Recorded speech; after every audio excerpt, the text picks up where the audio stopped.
It's where a lot of the flatland and swampy land stop, and we got a lot of good hunting land here.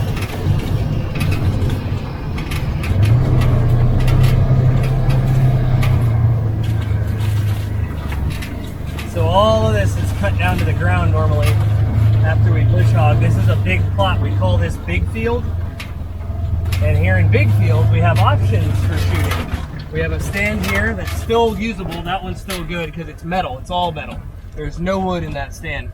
And the only issue is we have to pat it down because of the noise sometimes because it's all metal.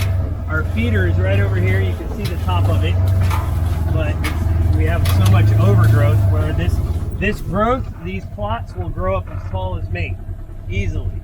And I'll come through here with a bush hog. The tractor will run the tractor through here and get all this down, and it's a nice big plot. And we have a ground stand. We have a lot of people, for people that are handicapped, and for people that are sometimes we have people that are handicapped or have difficulties getting up and down into stands. We have several box ground blinds set up. And I like to we have actually movable blinds. We have a couple of those that I can set up on the fly, but I've also set up several boxes on the ground for people that want to hunt, you know, from a box stand and have the warmth. It gets cold sometimes when it's in the 20s or 10s, you know, you want to be warm. We put heaters in all of our little boxes for people, for hunters, so they're more comfortable. They're just the little, you know, propane heaters. We keep all the refills and everything up at the cabins. And my father, he never wanted to hunt when it was bitter cold without one. And in his older age, I'm sure when he was younger, he was like me, you know, hanging from a tree in 2-degree weather with icicles hanging from your eyebrows in Kansas, like. But up here is an area that I've been scouting to put a new stand. I have my camera is here. One of my cameras is here, and it's a cell phone camera that sends me pictures. I use Spartan Ghost Cam. This is what a typical cell phone. This is a good path that's got a fork to 2 different plot areas, and then they'll feed a food plot behind us, so you get a lot of traffic here. And as you can see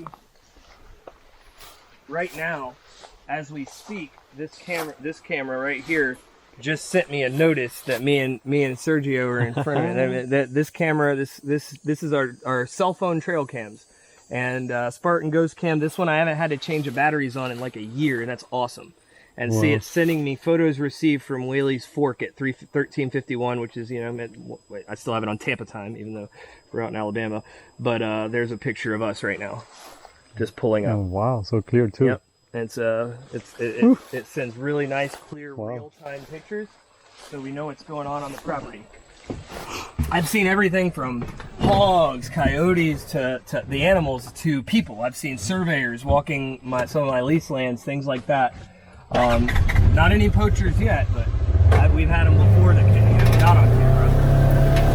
So if we go straight here, we hit one of the main property lines of our 660 square we have here on this side of the cabin.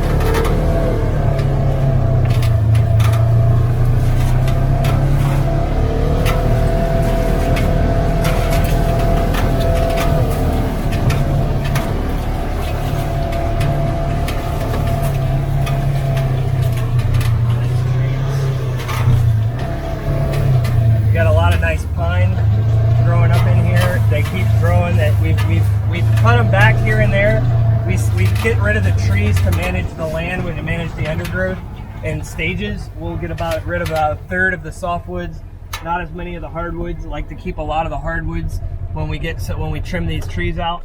Right here has always been one of my favorite spots on the property because Whaley's Preserve, everything to my left here, it's one of the largest wildlife preserves in Alabama. The man who owned it had a beer, I think the number 6 beer distributor in the country. He owned a old beer. His name was Bob Whaley, and he also created championship quail hunting dogs on this land. So there's a lot of quail around here, wild quail, and there's a statue of one of his famous dogs, Snakefoot, over in town. But this was his land. I used to visit him as a kid when he was an older guy living in his cabin in the woods, and me and my father would go over there and visit him. Had a really nice piece of property. It's huge. It's like 60,000 acres or something like that. It's crazy. And there's no fence because him and my dad had an agreement that they were, you know, friendly neighbors, and we actually had access to the land for a year after he died before Forever Wild did, and so our property line is right over there, and he's got a road there where you'll see it's a very famous trail. There's one of the longest bridges, like man-made bridges, are over there. For walking bridges. They have a lot of hiking trails because it's, like I said, a wildlife preserve where no hunting is allowed. And so they preserve the wildlife, which is really awesome because he donated a lot of land to the state of Alabama for that purpose. Something my dad used to dabble talking about. But we were very fortunate to have a piece of land that was completely bordered by a wildlife preserve.